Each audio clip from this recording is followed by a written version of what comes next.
Norman Vincent Pelé என்ற உலக புகழ்பெற்ற எழுத்தாளர் the power of positive thinking என்ற புத்தகத்தில் அவர் வாழ்வில் நிகழ்ந்த அருமையான நிகழ்ச்சி ஒன்றை பற்றி குறிப்பிடுகிறார். தோல்வி மேல் தோல்வி அடைந்து விரக்தியின் விளிம்பில் இருந்த ஒருவர் பீலேவை சந்திக்க வருகிறார். தனது வாழ்க்கையில் நல்ல விஷயங்கள் எதுவும் நடக்கவில்லை என்றும் தான் சிரத்தையுடன் சிரமப்பட்டு செய்யும் செயல்கள் கூட துன்பமயமாக இருக்கிறது என்றும் பீலேவிடம் புலம்பினார். பீலே அவரிடம் ஒரு துண்டு காகிதத்தை எடுத்து அதன் நடுவே கோடு ஒன்றை போட்டு கொடுத்தார். கோட்டுக்கு வலது பக்கம் அவருடைய வாழ்வில் நடந்த மகிழ்ச்சியான நிகழ்வுகளையும் கோட்டுக்கு இடது பக்கம் துன்பமயமான நிகழ்வுகளையும் எழுத சொன்னார்.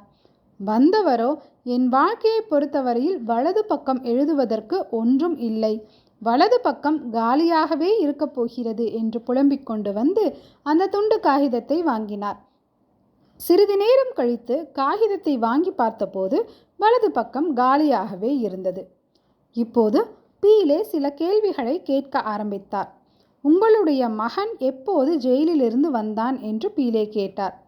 அதற்கு அவர், எனது மகன் ஜெயிலுக்கே போகவில்லையே என்று கூறினார்.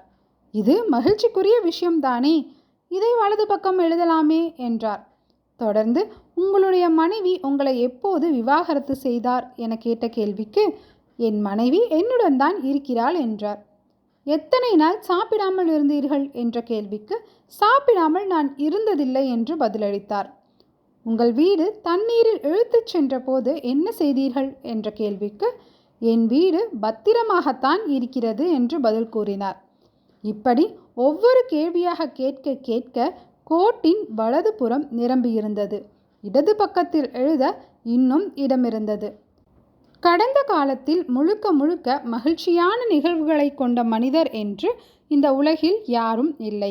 அதுபோல முழுக்க முழுக்க துன்பமயமான நிகழ்ச்சிகளை மட்டும் கொண்ட மனிதர் என்று யாரும் இல்லை. இரண்டும் கலந்ததுதான் வாழ்க்கை. ஆனால் சிலர் துன்பமான நிகழ்வுகளை மட்டுமே கணக்கில் எடுத்து தங்களுடைய வாழ்க்கையை தாழ்த்தி கொள்கிறார்கள். கடந்த காலம் நம் தலையை உடைக்கும் சுத்தியலாக இருக்கக்கூடாது.